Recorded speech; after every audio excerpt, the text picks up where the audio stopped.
In this video we will show you how to duplicate WordPress pages simply and easily.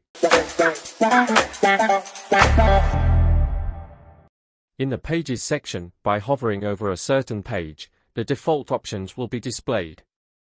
In addition to these options, we will add a new one that will allow the page to be duplicated. Let's go to Add a new plugin. Type Duplicate Page in the search field, then install and activate the first plugin in the search results. This plugin has over 3 million active installations and a maximum rating. We open the Pages section again, and here we can see the Duplicate This option. By clicking on it, this page will be cloned. The only difference between these two pages is that the page is cloned in draft version after duplicating.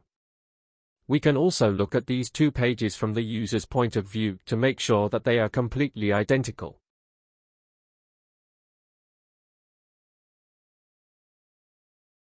If you found this video useful, don't forget to like, share and subscribe.